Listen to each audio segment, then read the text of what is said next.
आज वसई विरार शहर महानगरपालिकेचे आयुक्त अनिल कुमार पवार यांनी 2025-26 साठी बजेट सादर केलेलं आहे। बजेट सादर करताना काय सांगितलं ते आता आपण ऐकूया।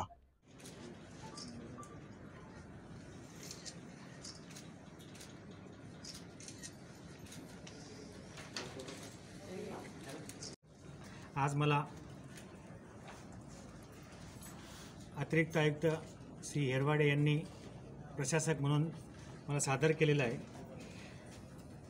तो मूळ अर्थसंकल्प हा 3,926 कोटी 44,51,000 एवढा रुपयांचा असून 2,40,00,00,000 एवढा शिल्कीचा आमचा या आर्थिक वर्षातला अंदाजपत्रक आहे। एक ऑर्गन डोनेशन सेल तयार केला गेला पाहिजे।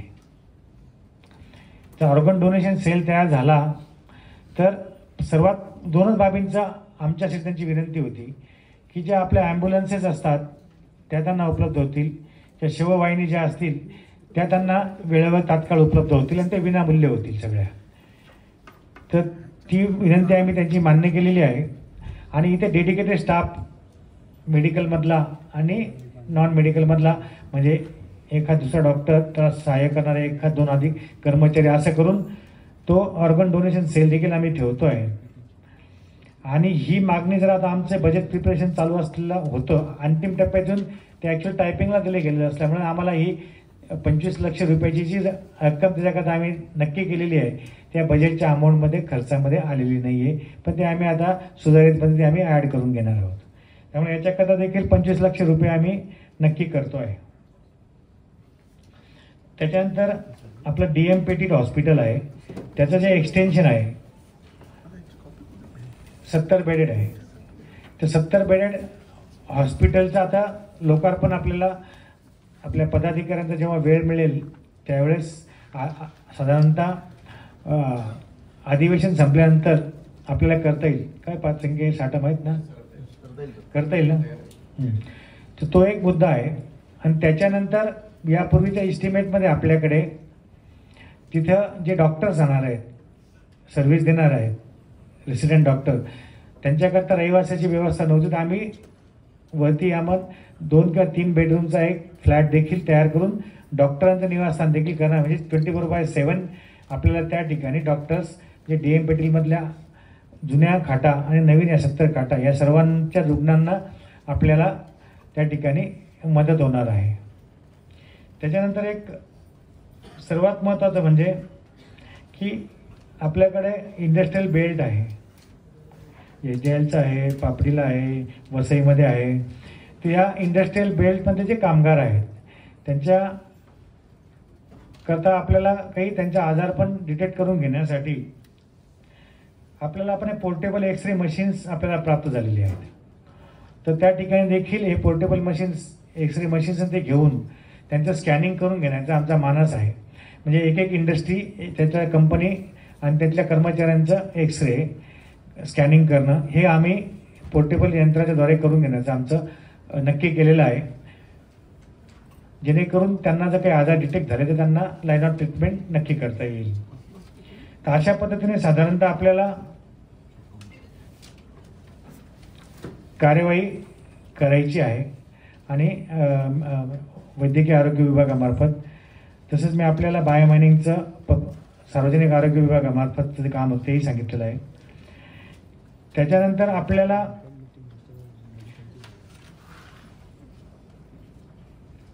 परवा जी आपण कार्यशाळा घेतली, पराग सोमन साहेब आले होते, SRAच्या अथॉरिटीचे CEO। तर ती ॲक्च्युअल वेगळी प्लॅनिंग अथॉरिटी आहे।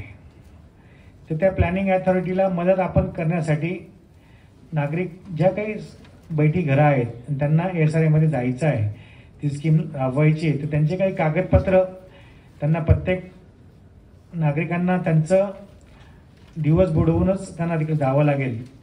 तर ती गैरसोय टाळण्याकरता आम्ही 1 किंवा 2 कर्मचारी डेडिकेटेड या ठिकाणी ठेवू, जेणेकरून त्यांचे कागदपत्र फक्त कलेक्ट करतील आणि आमचा रनर जो असेल म्हणजे एक व्यक्ती शिपाई संवर्गातला तो ठाण्याच्या ऑफिसला जाऊन देईल। म्हणजे नॉन टेक्निकल कामच फक्त त्यांना एक मदत म्हणून नागरिकांना एक सुविधा म्हणून ती आम्ही तयार करून देण्याचा आमचा एक प्रयत्न राहणार आहे। त्याच्यानंतर आपण क्लस्टर डेव्हलपमेंट करण्याकरताचा देखील आपण कन्सल्टंट अपॉइंट करून त्याच्याकडनं 40 क्लस्टर या शहरामध्ये आयडेंटिफाय करून घेतलेले आहेत. तर त्याच्यामुळे पुढं काय प्रगती करता येईल ते थोडंसं जिकिरीचं आणि क्लिष्ट काम आहे, परंतु सुरुवात तरी नक्की आम्ही त्या विषयाला या आर्थिक वर्षामध्ये गती येईल या दृष्टिकोनातून प्रयत्न करणार आहोत. इथं बघितलं असता उत्पन्नाचे काही स्रोत वाढावेत आपल्यासाठी. त्यासाठी मी जेव्हा आलो तर काही गोष्टी नंतर लक्षात आल्या की ज्या नागरिकांनी कोणतंही काम सुरू करायचा परवाना दाखला घेतला असेल म्हणजे कमेन्समेंट सर्टिफिकेट, पण ओसी घेतलेल्या नाही आहेत, त्यामुळे आपले बरेच उत्पन्न बुडत आहेत.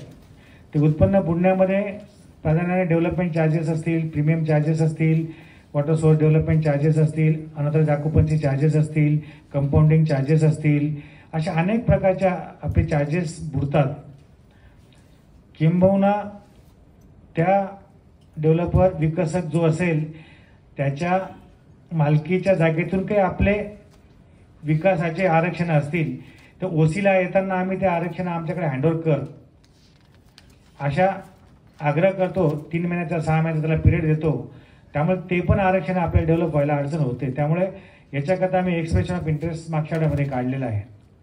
याचा पूर्ण सर्वे केलेला होता. तर 2023पर्यंत 1787 एवढे प्रकरणं आम्हाला आढळलेले आहेत की ज्याच्यामध्ये आपण CC दिलेले आहेत पण OC आलेल्या नाही आहेत. तर हे पैसे यांना आम्ही नोटिसेस देणार आहोत, त्यांचे प्रस्ताव तयार करून घेणार आहोत एजन्सीच्या माध्यमातून, आणि एकट्याला पर प्रपोजल महापालिका पैसे देईल किंवा रेव्हन्यू शेअरिंग देईल. याच्यापैकी जो महापालिकेला बेनिफिशियल राहील तो प्रस्ताव आम्ही त्यांच्याकडनं त्या एजन्सीकडनं तयार करून घेणार आहोत.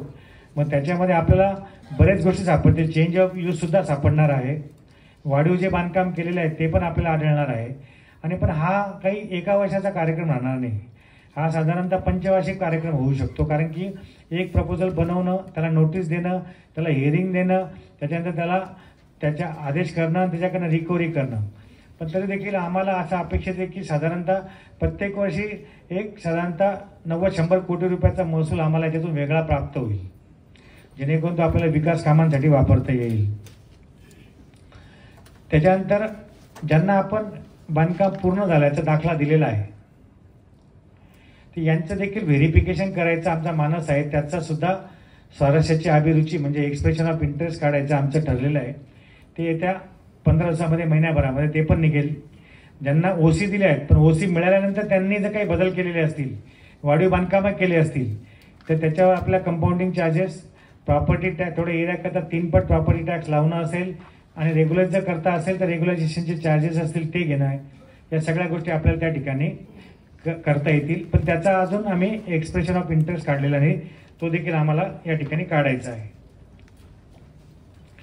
तर अशा पद्धतीची आपण ही या ठिकाणी साधारणतः आम्ही कारवाई करतोय. त्याचप्रमाणे आपल्याला सर्वात महत्त्वाचा भाग म्हणजे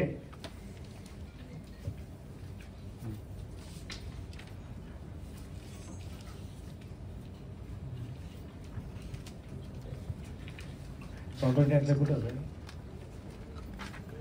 प्रॉपर्टी टॅक्समध्ये देखील आम्ही काही गोष्टींमध्ये सुधारणा करतोय की त्याच्यामध्ये जर बघितलं असतं आपल्याला 22-23ला 373 कोटी एवढं आपलं वसूल झाला होता. 23-24ला 345.62 कोटीच झाला. आता माझा 1.5 महिन्यापेक्षा जास्त कालावधी त्यावेळेस मसुरीच्या ट्रेनिंगला गेलेला होता, त्यामुळे थोडासा फॉलोअपला आणि या इतर कामं असल्यामुळे थोडंसं याचं थोडी कमी झालेली आहे. आत्ता 7 मार्चपर्यंत 331 कोटी झालेला आहे आपला वसूल. तर 31 मार्चपर्यंत साधारणतः आपला 400 कोटी होईल असं अपेक्षा आहे. आणि पुढच्या वर्षाकरता आपण तो त्याच्यामध्ये आणखी 100 कोटी वाढवू, म्हणजे समजा 534 कोटीपर्यंत. 534 कोटीचा आम्ही टार्गेट त्या ठिकाणी नक्की केलेला आहे. नसेल 534 कोटी पण 500 कोटीचा तरी आकडा गाठायचा आमचा त्यावेळेचा या वर्षात प्रयत्न राहणार आहे. हे कारण काय आहे की याच्यामध्ये आपण ज्या वाणिज्य प्रॉपर्टीज आहेत त्या वाणिज्यिक प्रॉपर्टी आम्ही सर्वे करायचं काम चालू केलेलं होतं.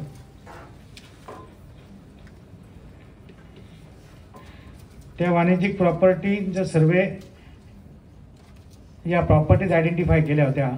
साधारणतः 1,67,000 एवढ्या वाणिज्यिक प्रॉपर्टीज आहेत. त्यापैकी 92,163 प्रॉपर्टीजचं सर्वेक्षण पूर्ण झालेलं आहे आणि त्याच्यामध्ये आपल्याला वाढीव क्षेत्र देखील मोठ्या प्रमाणात आढळून आलेलं आहे आणि त्या सर्वांना आम्ही वाढीव क्षेत्राच्या नोटिसेस देणं पण चालू केलेलं आहे. त्याच्यामधून साधारणतः आम्हाला खूप मेटाक्युलसचं काम केलं तर 125 ते 150 कोटी रुपयाचा एक्स्ट्राचा महसूल आम्हाला त्या ठिकाणी मिळू शकतोय. म्हणजे प्रॉपर्टी टॅक्सचा 3 पट लावणं हा एक भाग आहे. आणि जर रेग्युलायझेशन करायचं झालं त्यांचं तर आपल्याला कंपाऊंडिंग चार्जेससह सगळ्याच गोष्टी आम्हाला म्हणजे तिथे पण नगररचनेच्या माध्यमातून देखील तो महसूल देखील वाढू शकतो. पण आम्ही बेअर मिनिमम साधारणतः 90 ते 100 कोटी रुपये आम्हाला मिळाले पाहिजे असं अपेक्षित आहे. पण 100 कोटी मिळाले तर आम्हाला तो महसुलासाठी फार मोठा भाग होणार आहे. त्या अनुषंगाने आपण या 92,000च्या अगेन्स्ट 51,265 एवढ्या प्रॉपर्टीजला आपण नोटिसेस देखील दिल्या आहेत. विशेष नोटिसेस म्हणतो कर आकारणीच्या, त्या देखील दिल्या गेलेल्या आहेत. दुसरा मुद्दा म्हणजे आपल्याला शासनाच्या सूचना अशा आहेत की प्रॉपर्टी टॅक्सचं रिव्हिजन हे साधारणतः 5 वर्षानंतर झालं पाहिजे. तर जधीपासून आपली महानगरपालिका झालेली आहे किंबहुना नगरपालिकेत जे रेट होते त्याच रेटने आज आपण प्रॉपर्टी टॅक्स घेतो आहे. रिव्हिजन एकदाही झालेलं नाही आहे आजपर्यंत. त्यामुळे दरामध्ये जर सुधारणा करायची झाली तर काय करायचं आहे, त्या शहराचं झोनमध्ये वेगवेगळ्या झोनमध्ये विभाजन करण्याचं आमचं प्रस्तावित आहे. त्याच्यानंतर बांधकामाचं जसं स्वरूप आहे त्या पद्धतीने मालमत्तांचं वर्गीकरण करायचा आमचा विचार आहे. नुसतं बांधकामच नाही तर वापर कसा आहे त्या ठिकाणी, निवासी असेल, औद्योगिक असेल, वाणिज्यिक असेल, त्या पद्धतीने देखील वर्गीकरण करून त्यांच्यावर प्रॉपर्टी टॅक्समध्ये कशा पद्धतीने वाढ करायची हा एक आम्ही केलेला आहे ॲक्च्युअल. आणि शासनाने काही ठराविक महापालिका घेतलेल्या आहेत, एक 10 महापालिका. त्याच्यामध्ये जो आपला रेग्युलर पद्धत आहे मालमत्ता कर आकारण्याची त्याच्याऐवजी कॅपिटल व्हॅल्यू बेस्ड पद्धत घ्यावी आणि त्याची सगळं डिटेल्स शासनाने आमच्याकडनं सह बाकीच्याही महापालिका, नवी मुंबई असेल, ठाणे असेल, इतर महापालिका आहेत त्यांना तर त्या कॅपिटल व्हॅल्यू बेस्ड पद्धतीने प्रॉपर्टी टॅक्स असेसमेंट करा आणि आम्हाला त्याचा एक ड्राफ्ट आम्हाला पाठवा की साधारणतः काय फरक पडतो आहे. तर तो देखील आम्ही तयार करून शासनाला पाठवलेला आहे. शासन त्यामध्ये जो काही निर्णय घेईल त्या पद्धतीने आपल्याला हे दर सुधारित परत करावे लागतील. आम्ही ऑलरेडी केलेले आहेत पण परत करावं लागतील. त्याच्यानंतर आता पूर्वीचं बघितलं तर निवासी मालमत्तांचं बांधकामाचा जर प्रकार बघितलं तर मातीचं होतं, विटा होता, पत्रा शेड होतं, लोड बिअरिंग होतं, RCC होतं. हे 5ही प्रकारे आपण या प्रॉपर्टीजला मालमत्ता कर वेगळ्या दराने अप्लाय करत होतो. आता पण यापूर्वी फक्त वाणिज्यिकचे मात्र फक्त विटांचं किंवा सिमेंटचं लोड बिअरिंग आणि RCCच होतं आणि इंडस्ट्रीयलचे 2च प्रकार होते, विटा सिमेंट असेल किंवा RCC असेल. परंतु आता आपण वाणिज्यिक आणि औद्योगिकमध्ये वापराप्रमाणे मालमत्ताचं वर्गीकरण केलेलं आहे. त्यामध्ये RCC असेल, लोड बेअरिंग असेल, पत्रा शेड असेल, पोटमाळा असेल, वेदर शेड असेल, या सर्वांचं असं 5 प्रकारे आपण यांचं वर्गीकरण केलेलं आहे आणि त्या प्रत्येकाला आपण वेगवेगळे दर लावणार आहोत. त्याचा एरिया आणि त्याला केलेला दर, जेणेकरून आपल्याला एकत्रित पद्धतीने लावण्यापेक्षा वापराप्रमाणे आपण त्याचे दर आपल्याला लावता येतील. त्याच्यानंतर 1 एप्रिल 2025 पासून आता सर्वच महापालिकांमध्ये बघतो आपण की ज्या ज्या गोष्टी त्यांनी महसूल वाढीच्या दृष्टिकोनातून अंतर्भूत केलेल्या आहेत त्याचा आम्ही थोडा अभ्यास केला असता आपल्याकडे पण ज्या गोष्टी वर्षानुवर्ष केलेल्या नव्हत्या त्या थोड्याशा अंतर्भूत कराव्या लागणार आहेत की ज्याच्यातून कोणत्याही व्यक्तीला उत्पन्न मिळतं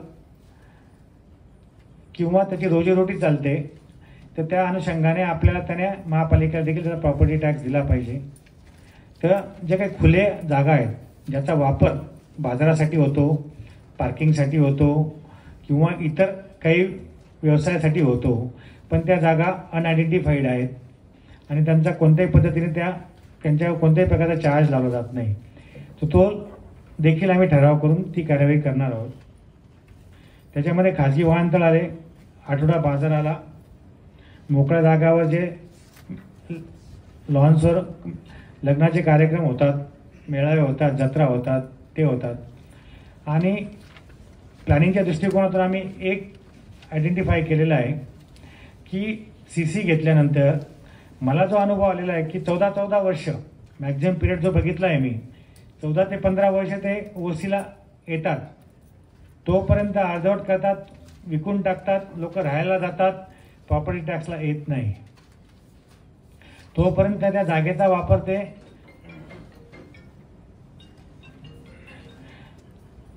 वापर ते कृषीतर कामासाठी करत असतात. त्यामुळे इतर महापालिकांमध्ये माहिती घेतली असता, जसं सपोज आपण खुल्या जागेला एकूण मालमत्ता कराच्या काही पर्सेंटेज त्यांनी लावलेले आहेत, त्यांना 25%. तर CC घेतल्यापासून 4 वर्षामध्ये म्हणजे एका वर्षात त्याने प्लेन चेकअप केलं पाहिजे आणि 3 वर्षामध्ये त्याने बांधकाम पूर्ण करून बांधकाम पूर्ण दाखला घेतला पाहिजे, असा साधारणतः आहे. फक्त त्या CC घेतल्यानंतर त्याला असं अपेक्षित आहे.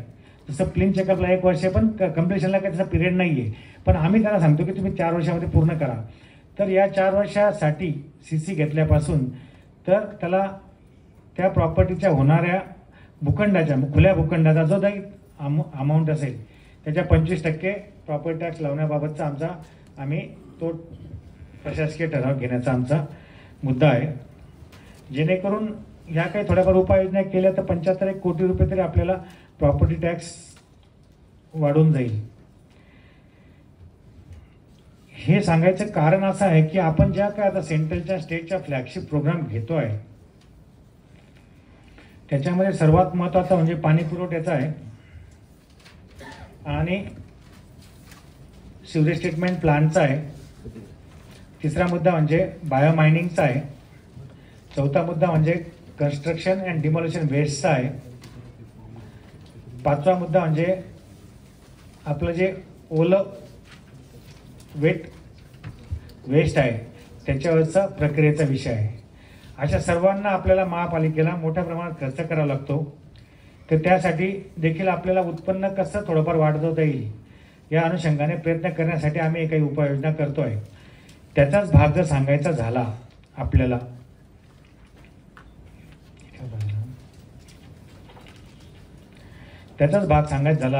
तर आपल्याला पाणीपट्टी कर जो असेल जे त्याच्यामध्ये आम्ही काही वाढ प्रस्तावित केलेली आहे.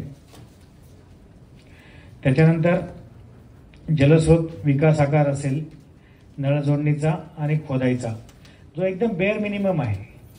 म्हणजे आपल्याला जर पाईपलाईन खोदायची असेल त्या ठिकाणी आपल्याला एक्स्कॅव्हेशनसाठी आणि रिसर्फेसिंगसाठी जो खर्च येतो त्याच्या 1/10 सुद्धा आपण हा आकार लावलेला नव्हता. तर त्यामुळे आपल्याला त्याच्यामध्ये फार मोठा खर्च होत होता आपला. तर त्यामध्ये आपण साधारणतः 25% ची वाढ करायचा प्लान आहे आपला. म्हणजे रेसिडेन्शियल असेल, कमर्शियल असेल आणि रेसिडेन्शियल प्लस कमर्शियल असेल. तसंच पाणीपट्टीमध्ये पण साधारणतः आपण त्या पद्धतीने वाढ करतो आहे. याचे कारणं पण मी आपल्याला सांगेन. तसंच इतर महापालिकांमध्ये बघितलं तर सर्व महापालिकांना महाराष्ट्रातल्या पाणीपुरवठा लाभ कर पण आहे. आणि आता आपल्याला जे मलजलसाठी आपण 4 प्रोजेक्ट करतो आहे. आता एक नाला सोपाऱ्याचा चालूच आहे आपला 103 MLDचा. त्याच्यानंतर आपण निळेमोरेमध्ये पण आपण साधारणतः 34.5 MLDचा प्रकल्प करतो आहे. त्याच्या आपल्याला DPR बनवला गेला, त्याचं MGPकडनं तांत्रिक मान्यता देखील मिळाली. त्याचं एकूण DPRमधली व्हॅल्यू 329 कोटी रुपयाची आहे. त्याच्यामध्ये 30% रक्कम महापालिकेला द्यायची आहे आणि 70% गव्हर्नमेंट ऑफ महाराष्ट्र देणार आहे. आणि ती नगरोत्थान योजनेमधून आपण ते प्रकल्प राबवणार आहोत. म्हणजे 34.5 आपल्याला त्याच्यातून आपल्याला घ्यायचं आहे. त्याच्यानंतर 2 नंबर 4 आहे. त्याच्यानंतर नवघर माणिकपूरला देखील आपण 47 MLDचा प्रकल्प आपण त्याचा DPR बनवलेला आहे. तो DPR आपण टेक्निकल सँक्शनसाठी MGPला पाठवलेला आहे. सगळ्या टेक्निकल स्क्रुटिनी झालेल्या आहेत. त्यांचे 7 कोटी रुपयाचं स्क्रुटिनी फी आपल्याला द्यायची आहे. त्यापैकी 2 कोटी रुपये आपण त्यांना दिलेले आहेत आणि 15 तारखेनंतर आम्ही त्यांना 5 कोटी रुपयाची उर्वरित रक्कम त्यांना हँडओव्हर करणार आहोत. आणि ती रक्कम प्राप्त झाल्यानंतर ते आम्हाला ऑफिशियली टेक्निकल सँक्शन देणार आहेत. आणि मग तो आम्ही डायरेक्टर म्युन्सिपल ॲडमिनिस्ट्रेशन म्हणजे कमिशनर म्युन्सिपल ॲडमिनिस्ट्रेशन यांच्याकडे पाठवून तो शासनाकडे जाणार आहे. ऑलरेडी आपला निळे मोरेचा अहवाल डायरेक्टर म्युन्सिपल ॲडमिनिस्ट्रेशनकडे गेलेला आहे. तर आणि त्याचनंतर आम्ही आपलं जे बोळींचा 30 MLDचा STPचा प्लांट आहे त्या ठिकाणी जी जागा आहे त्या ठिकाणी आपण 22 MLDचा नव्याने उर्वरित जागेमध्ये पण STPचा प्लांट तयार करण्याकरता DPR नेमण्याकरता कन्सल्टंट नेमून साधारणतः डिसेंबरपर्यंत पण तो प्रकल्प TS मिळून शासनाकडे जाईल आणि पुढच्या आर्थिक वर्षाच्या आज आपल्याला काही याच्यामध्ये रक्कम मिळू शकते का नाही याचा प्रयत्न तसा राहणार आहे. त्यामुळे नालासोपाऱ्याचा 103 MLD, बोळींचा 30 MLD, त्याच्यामध्ये 22 MLDचा एक्स्ट्रा प्लस निळ्या मोऱ्याचा याचा आपला साधारणतः 34.5 MLDचा त्याची किंमत 329 कोटी आहे जो शासनाकडे आता गेलेला आहे. आणि नवघर माणिकपूरचा जो आहे 47 MLDचा आहे त्याची तांत्रिक मान्यता तयार झालेली आहे. फक्त त्यांच्या स्कूटरी फी दिल्यानंतर आम्हाला ते ऑफिशियली कळवणार आहे. त्याची किंमत 506 कोटी एवढी आहे. तर असं बघितलं असता तर आपलं 291 MLDचे वॉटर ट्रीटमेंट आपली होईल या साधारणतः 2 वर्षाच्या कालावधीमध्ये असा महापालिकेचा मानस आहे. कारण की हे प्रकल्प मोठे आहेत, त्याला पैशांची देखील व्यवस्था करावी लागणार आहे. या दोन्ही प्रकल्पांमध्ये जर सांगितलं जसं आता पाणी पुरवठ्याचे पण आपले 2 प्रकल्प चालू आहेत, पॅकेज 1 आणि पॅकेज 2. तर पॅकेज 1मध्ये आपल्याला एकूण 494 कोटी रुपयाचा आपला प्रकल्प प्रोजेक्ट कॉस्ट होती. परंतु साधारणतः 7.5% 7.3% अबोव आपल्या शासनाने मान्यता दिली. अनेक विषय होते, टेक्निकल बाबी होत्या, त्यामुळे आपला तो एस्टिमेटेड कॉस्ट 567 कोटी गेलेली होती. तर त्यामध्ये देखील आपल्याला ही वाढीव रक्कम जी होती 494 आणि 567 ही महापालिकेला बिअर करायची आहे आणि तिथून आपल्या 268 कोटी रुपये फक्त महापालिकेला द्यायचे आहेत. आणि हा जो STPचा प्लान नालासोपाऱ्याचा आहे त्या ठिकाणी 210 कोटी रुपये महापालिकेला बिअर करायचे आहेत. असे 479 कोटी रुपये महापालिकेला ह्या 1.5 वर्षामध्ये कंप्लीट करायचे म्हणजे ह्या आर्थिक वर्षामध्ये आणि पुढच्या 6-7 महिन्यामध्ये. तसंच हे जे नवीन STPs आहेत याच्यामध्ये देखील ज्या रकमा महापालिकेला द्यायच्या आहेत त्यामध्ये देखील 403.84 कोटी एवढी रक्कम महापालिकेला ह्या 2-2.5 वर्षामध्ये उभी करायची आहे.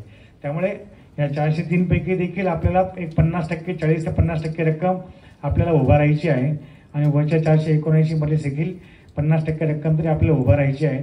तरच आपल्याला हा प्रकल्प आणि त्या कॉन्ट्रॅक्टरची बिलं देऊन काम आपल्याला पूर्णत्वान करता येईल. तर यासाठी देखील आपल्याला फार मोठ्या निधीची गरज आहे. त्यामुळे आपल्याला काही गोष्टी करण्याशिवाय पर्याय नाही आहे. आता पाणी पुरवठ्यामध्ये सांगायचं झालं तर आपल्याला जे 4-5 ठिकाणाहून आपल्याला पाणी येतं, 4 ठिकाणाहून पापडखिंड असेल, पेल्लार असेल, उसगाव असेल आणि सूर्याचे 1 आणि 3 हे प्रकल्प आहेत. त्याच्यामधून जर बघितलं तर आता हा जो 403 कोटी रुपयाचा 403 MLDचा जो प्रोजेक्ट आहे MMRDAचा त्यातून आपल्याला 170 MLD पाणी मिळणार आहे. त्याचा वार्षिक खर्च आपल्याला पाणी देयकाचा 90 कोटी रुपये जो आपल्याला MMRDAला भरावा लागतो. आज जर बघितलं आता माझ्याकडे मीरा भाईंदरचा देखील चार्ज होता, त्या ठिकाणी ते 16 रुपये पर 1000 litre per day per capita असं रेट त्यांचा आहे. ऑन द कॉन्ट्ररी आपल्याकडे तो रेट एक साधारणतः 7 रुपये 80 पैसे अशा पद्धतीचा होता, म्हणजे ऑलमोस्ट निम्मा होता. त्यामुळे आपल्याला जे उत्पन्न मिळतं आणि जो आपलं शहराची लोकसंख्या आणि त्यांना पुरवायचं पाणी हे फार व्यस्त प्रमाण आहे. त्यामुळे आपल्याला रहिवासी दरामध्ये देखील पाणीपट्टीच्या याच्यामध्ये जो आपल्याला खर्च पडतो आणि शासन पण म्हणते की ना नफा ना तोटावर तुम्हाला पाणीपुरवठा योजना राबवावी लागणार आहे. त्यामुळे तिथे पण आपल्याला साधारणतः रहिवासीचा दर जो असेल तो आपण ₹8वरून ₹13.40 करणार आहोत 100 लिटरला, आणि वाणिज्यिकला एक्झॅक्ट डबल म्हणजे ₹26.80 राहणार आहे. आणि महापालिकेच्या ज्या मालकीच्या पाणीपुरवठा योजना आहे तिथे सुद्धा आपल्याला ₹11.5 ते ₹12 पर 1000 लिटरचा खर्च येतो, आणि तेचपणे आपण ₹7.80 प्रमाणे नागरिकांना उपलब्ध करून देतो. आणि त्यातही वसुलीचं प्रमाण जर बघितलं म्हणजे आपलं 83-84 कोटी एवढंच डिमांड आहे. मागच्या वर्षाची वसुली बघितली तर ₹63 कोटी झालेली आहे. म्हणजे 70%पेक्षा 75%पेक्षा कमी आपली वसुली होत असते. त्यामुळे खर्च जास्त, वसुली पण कमी, आणि नागरिकांचं त्याकडे पण फार मोठ्या पद्धतीने दुर्लक्ष होतं. तर मीरा भाईंदरला मी विचारलं असं त्यांचं म्हणणं की ते टँकर लॉबी जर कमी करायची असेल तर नागरिक पहिले पाणी पुरवठ्याचं बिल भरतात, प्राधान्याने म्हणजे रांग लावून भरतात. त्यांचं ₹120 कोटी टार्गेट होतं आहे. त्यापैकी मी आढावा घेतला होता मागच्या वेळा, 104 कोटी त्यांचे वसूल पण झाले होते. ऑन द कॉन्ट्ररी आपले 51-52 कोटी रुपये वसूल झालेले नाही आहेत. आता आपलं रेट पण कमी आहे, त्यामुळे डिमांड पण कमी आहे, आणि वसुलीचं प्रमाण पण नागरिकांचं त्याच्यामध्ये थोडंसं काही ना काही कारणं सांगत असतात त्यामध्ये, तर तो पण कमी आहे. त्यामुळे आपल्याला जर ह्या योजना सस्टेन करायच्या असतील तर याच्याशिवाय पर्याय नाही आहे. आणि दुसरी गोष्ट, शासन देखील विचारत आहे की प्रॉपर्टी टॅक्समध्ये तुम्ही कोणत्याही प्रकारचं एस्केलेशन केलेलं नाही आहे, पाणीपट्टीमध्ये कोणत्याही प्रकारचं एस्केलेशन केलेलं नाही आहे, तर तुम्ही शासनाचा निधी आम्ही तुम्हाला जो असेल तो यापुढे देणार नाही की त्याच्यामध्ये कट करण्यात येईल. त्यामुळे आपल्याला या गोष्टी करणं क्रमप्राप्त आहे. दुसरा मुद्दा म्हणजे की आपल्याला याच्यामध्ये एजी म्हणजे महालेखापाल यांचे देखील ऑडिट पॅरे आलेले आहे त्याच्यामध्ये, त्याला देखील आम्हाला उत्तर द्यावी लागलेली आहेत की तुम्ही 2006 पासून पाण्याचा दर किंवा मालमत्तेचा कर एकदाही वाढवलेला नाही आहे येत्या 18 वर्षामध्ये 19 वर्षामध्ये, जो की प्रत्येक 5 वर्षामध्ये तुम्ही एक 15 ते 20% वाढ करून तो केला पाहिजे होता, तो अजिबात केला. त्यामुळे त्याला देखील उत्तर देताना ती महसुलाची हानी म्हणून ते लोकलेखा समितीकडे गेलेले आहेत की महापालिका जाणीवपूर्वक वाढवत नाही किंवा करत नाही, आणि त्यामुळे महसुलाची हानी होते आणि शासनावरची डिपेंडन्सी वाढते. त्यामुळे आपल्याला ह्या गोष्टी करणं क्रमप्राप्त आहे. आणि शासनाच्या निर्देशाप्रमाणे पाण्याचा देखील विषय जो आहे तो ना नफा ना तोट्यावरच चालवणं आवश्यक आहे, आणि त्याकरताचं एक पाऊल या ठिकाणी आम्ही उचललेलं आहे. तसंच जस्ट थोडंसं आपल्याला सांगायचं झालं, आता आपण 2025 चाललेलं आहे.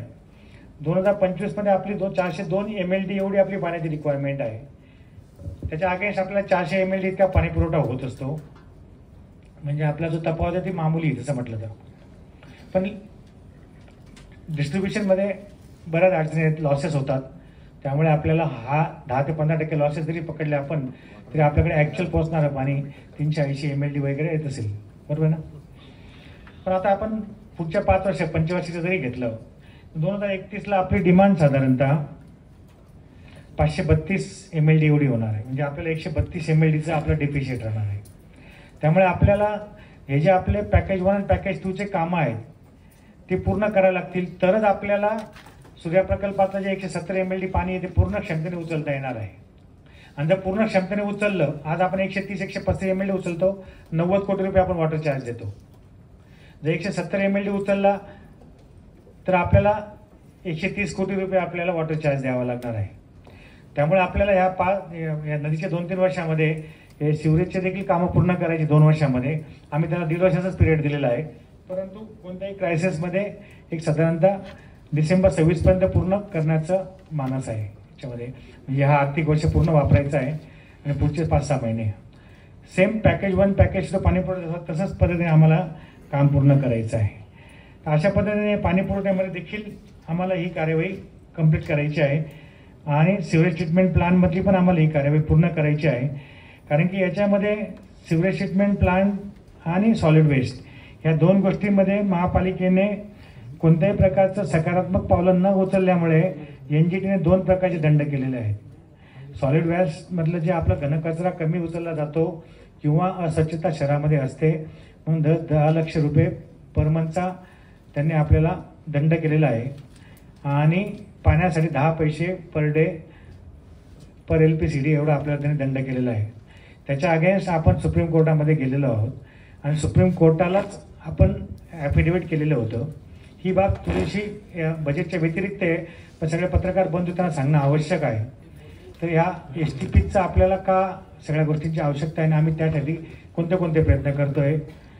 तर याच्यामध्ये जेव्हा आम्ही सुप्रीम कोर्टाला सांगितलं की आमचे 2.4चे 2.6चे प्रपोजल शासनाकडे पेंडिंग आहे आणि मग त्यावेळेस सुप्रीम कोर्टाने शासनाला पार्टी करायला सांगितलं.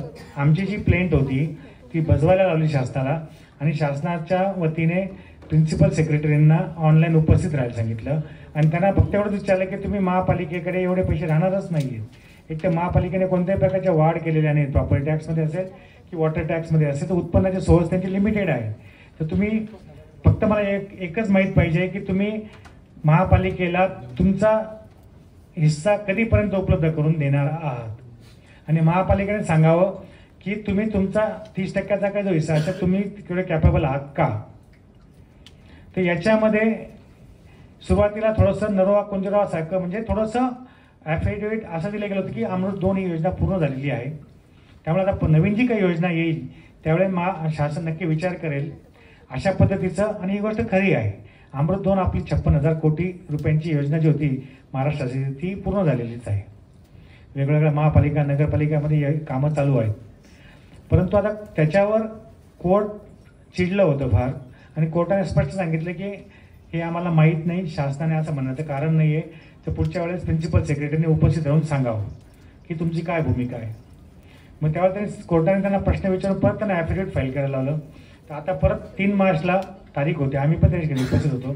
कोर्टाने सांगितलं की म्हणजे शासनाने ॲफिडेविट केलेलं आहे की आमचे प्रस्ताव आल्यानंतर 6 आठवड्याच्या आत आम्ही हे प्रस्ताव नगरोत्थान किंवा अमृत जी काही योजना येईल, नगरोत्थान चालू आहे त्या योजनेमधून आम्ही मान्य करून देऊ. म्हणजे त्याची हाय पॉवर कमिटी असणार आहे, त्याच्यानंतर स्टेट लेवल टेक्निकल कमिटी असणार आहे, या सर्वांच्या मंजुऱ्या करून आम्ही मनपाला आमचा हिस्सा उपलब्ध करून देऊ असं कमिटमेंट पेपरवर झालेलं आहे. त्यामुळे आमचं म्हणणं असं होतं की STPच्या कामं आपल्याला जर आपल्याकडे जागा नसतील किंवा आपल्याकडं इन्फ्रास्ट्रक्चरच नसेल तर आपल्याला शासन आपल्याला उलटा विचारणार आहे की काय करतात तुम्ही. तर यासाठी आम्ही हे जो 2 प्रकल्प आहेत STP 4 आणि 6 निळ्या मोऱ्याचा आणि नवघर माणिकपूरचा, त्याचे सगळा प्रकल्प तयार करून त्याचे TS घेऊन शासनाकडे ऑलरेडी आता 4चा पाठवला आहे, 6चा आमचा 15% जाणार आहे. त्यामुळे त्याला पण आपल्याला चांगल्या पद्धतीने गती येईल आणि गती आल्यानंतर ते पण काम साधारणतः 1-1.5 वर्षामध्ये वर्क ऑर्डर दिल्यानंतर पूर्ण होईल असं होईल, जेणेकरून आपल्याला जे वाढीव पाण्यामुळे निर्माण होणारा सिवरेज जे असेल ते मिटिगेट आपलं होणार आहे, जेणेकरून कोणत्याही प्रकारचं अनट्रीटेड वॉटर आपल्याला खाडीमध्ये, डॅममध्ये, नदीमध्ये सोडता येणार नाही किंवा सोडण्यात कमी प्रमाण राहील, जेणेकरून सॉईल पोल्युशन होणार नाही, एन्व्हायरमेंट पोल्युशनला आपल्याला थोडंसं रिस्ट्रेन करता येईल. असा एक मुद्दा होता. आणि सगळ्यात शेवटचा आता आणखी एक मुद्दा म्हणजे की एक प्रॉपर्टी टॅक्समधला एक मुद्दा राहून गेला होता की जेव्हा आपल्या एखादी प्रॉपर्टी सेल परचेस होते तर त्यावेळेस आमच्या अधिकाऱ्यांकडे नागरिकांना येऊन प्रस्ताव घेऊन यावं लागतं. तर आम्ही त्याचा एक सॉफ्टवेअर तयार केलेला आहे की नागरिक स्वतःच सगळे डॉक्युमेंट अपलोड करून त्याचं सेल्फ असेसमेंट करून घेईल आणि त्याच्यानंतर आमचा अधिकारी जेव्हा प्रपोजल फिजिकली येईल किंवा सॉफ्टवेअरवरून डाउनलोड करून घेऊ आणि मग तो व्हिजिट करायला जाईल.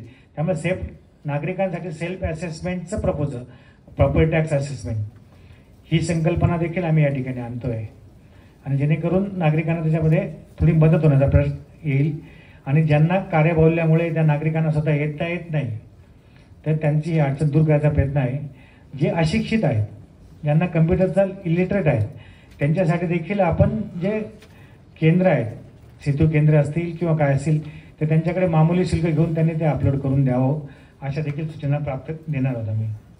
त्याच्यानंतर ह्या मंथ एंडपर्यंत म्हणजे 1 एप्रिलपासून आम्ही ऑफिस सुरू करणार आहोत.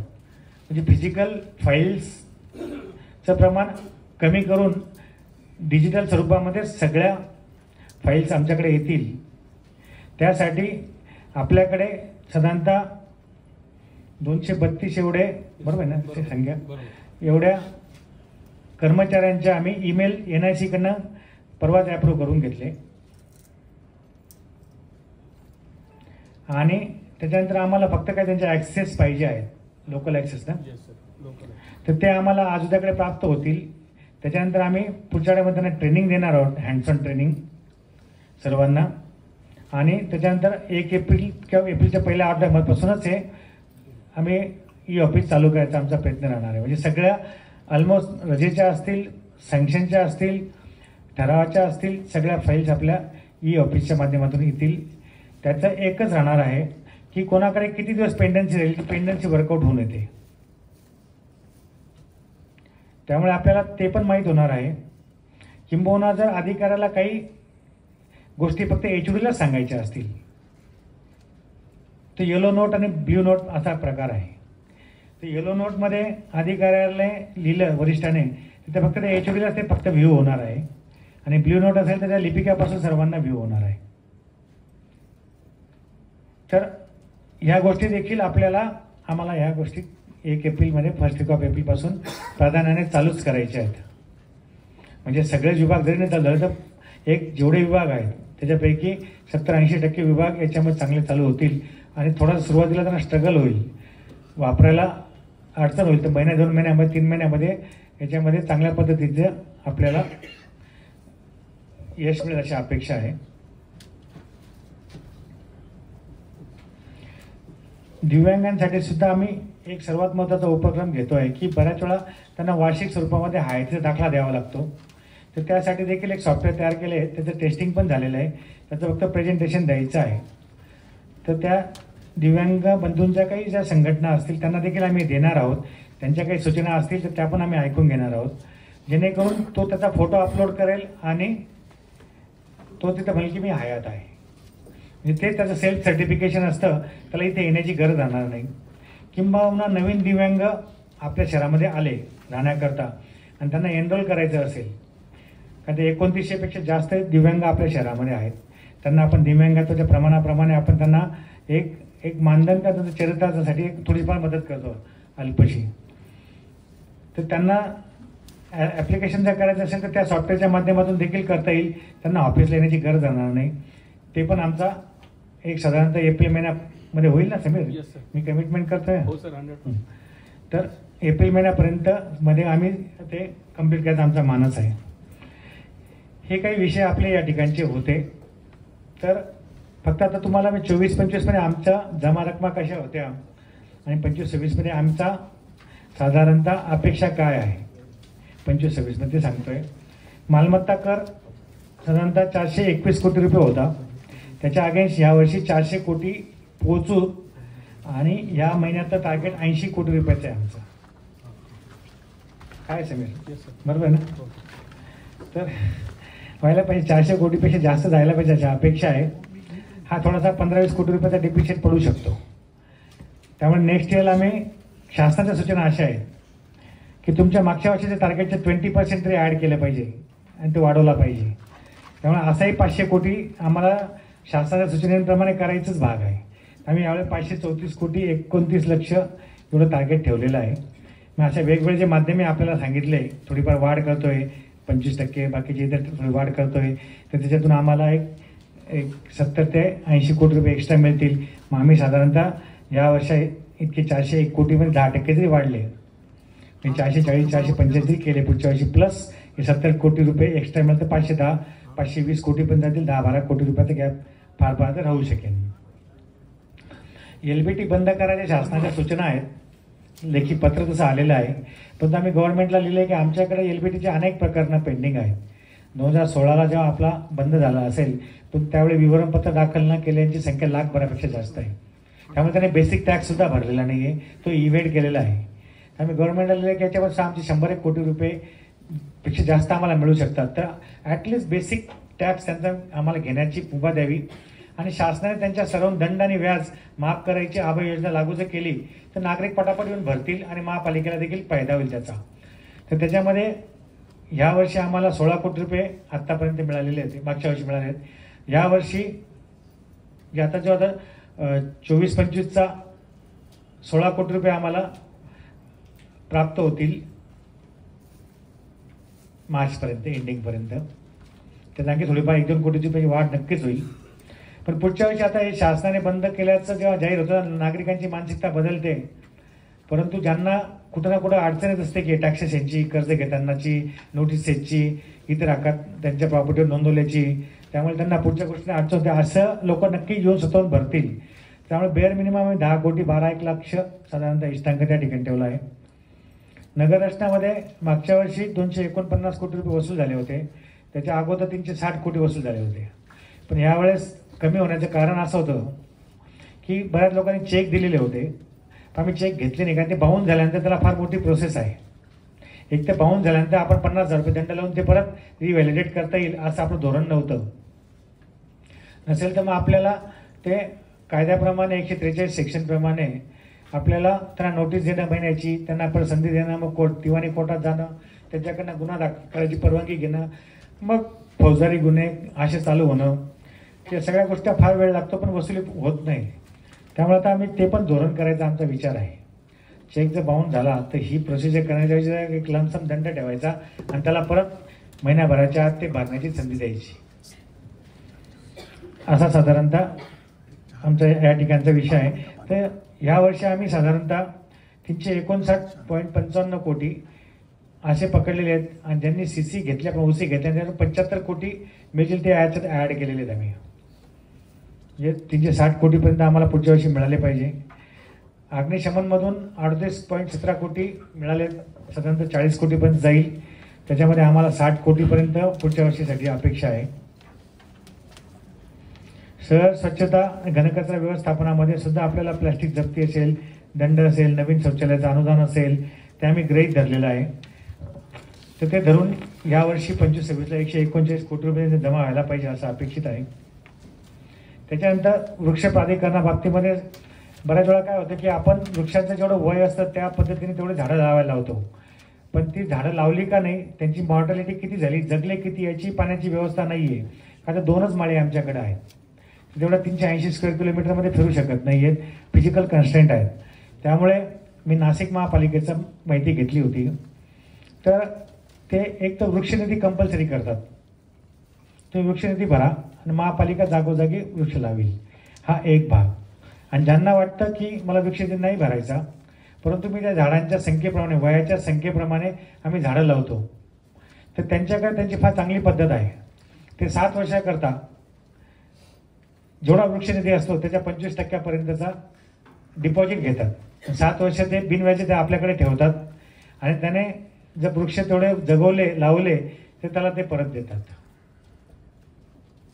तर तो देखील ठराव घेऊन 1 एप्रिलपासून आम्हाला चालू करायचा आहे. आयदर वृक्षनिधी त्याने 100% भरावा, नसेल तर वृक्षनिधी कॅल्क्युलेट करायची जी पद्धत आहे, म्हणजे जेवढे झाडं तोडणार आहेत त्या प्रत्येक झाडाच्या वयाची बेरीज करून तेवढे झाडं त्याला लावावे लागतात. त्या बरोबर सगळं मी सांगतो ते करेक्ट करायचं काय असेल तर त्याची जी संख्या होईल, सपोज 100 रुपये झाले, ज्याला फक्त झाडच लावायची असतील तर त्याने 25 रुपयाचा FD म्हणण्यापेक्षा डिपॉझिट आमच्याकडे ठेवावं आणि 7 वर्षापर्यंत जगल्याचं झाल्यानंतर आणि प्रत्येक 6 महिन्याने जिओ टॅगचे फोटो पाठवायचे, बरोबर ना. तर असं करून ती डिपॉझिट आम्ही त्याला परत करणार आहोत.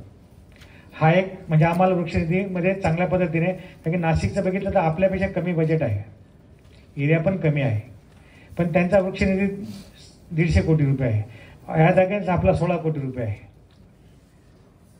आपल्याकडे बांधकामांची संख्या बघितली असता नाशिकपेक्षा दुप्पट आहे, लिगल इलिगल सगळेच. तर प्रमाण मात्र वृक्षनिधी कलेक्ट व्हायचं फार कमी आहे.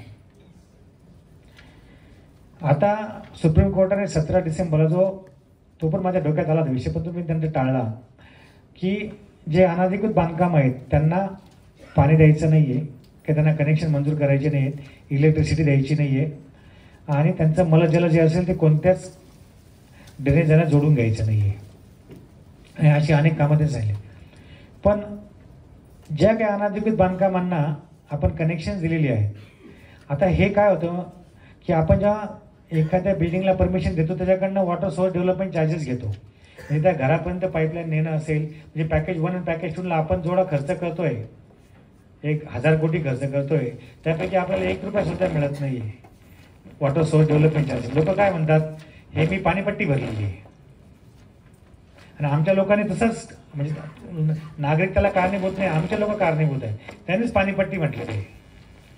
पण ती पाणीपट्टी नसून वॉटर सोर्स डेव्हलपमेंट चार्ज म्हणजे सोर्सपासून तुझ्या घरापर्यंत पाणी आणण्यासाठी ज्या पाईपलाईन टाकाव्या लागतात त्याच्याकरता महापालिकेला जो काही खर्च होतो त्याचा थोडासा भाग तुमच्याकडनं आम्ही घेतो. तर मग आतापर्यंत जेवढे अनधिकृत कनेक्शन बांधकामांना कनेक्शन दिलेत त्यांच्याकडनं पण काही थोड्या प्रमाणात वॉटर सोर्स डेव्हलपमेंट चार्ज घेतला गेला पाहिजे.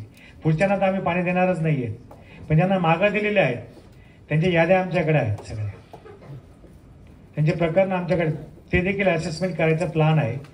पण किती लवकर होईल सांगता येत नाही आमच्या महापालिकेतल्या ज्या लिमिट सोर्सच्या माध्यमातून. पण ते जर लवकर आलं तर त्याच्यामध्ये पण ठराविक थोडीफार अमाऊंट टाकून एक 5-10 कोटी 20-25 कोटी तरी आम्हाला त्याच्यामध्ये मिळू शकतील आणि थोडाफार भार हलका होईल. तर हा एक मुद्दा आमच्या त्या ठिकाणचा होता. आता नळ जोडणी आणि याच्यामधून जर बघितलं किंवा वॉटर सोर्स डेव्हलपमेंट चार्ज, तर आम्हाला अपेक्षित असं आहे या सगळ्या माध्यमातून 193 कोटी रुपये जमा झाले पाहिजे.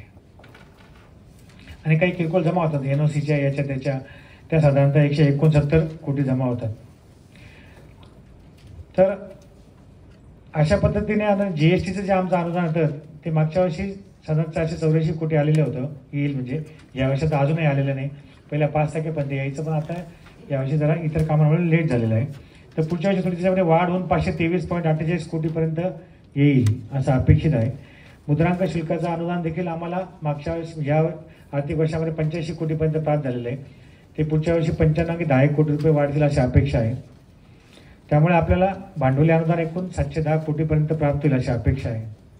आणि महसुली जमा 2913.39 कोटी रुपये आपली होईल. त्यामुळे महसुलामध्ये जी वाढ होते आहे, महसुली वाढ आणि भांडवली वाढ, हा जेवढी वाढ होते आहे तेवढाच आपल्याला ह्या ज्या पाणी पुरवठ्याच्या योजना आहेत, STPच्या योजना आहेत किंवा इतर काही आहेत याच्यामध्ये जो खर्च होतो आहे तो मॅच व्हायचा आम्ही प्रयत्न केलेला आहे. अशा पद्धतीने हे साधारणतः बजेट आपण जे केलेलं आहे 3926 कोटी रुपयाचं आणि 2.40 कोटी शिल्लकीचं, असा हा आमचा अर्थसंकल्प या ठिकाणी राहणार आहे. तर बऱ्याच गोष्टी सांगितलेल्या आहेत, काही गोष्टी जाऊनही गेल्या असतील. जेव्हा जेव्हा आपली पत्रकार मित्रांची भेट होईल त्यावेळेस आणखी परत त्याच्यात इलॅबोरेशन करण्यात येईल. धन्यवाद.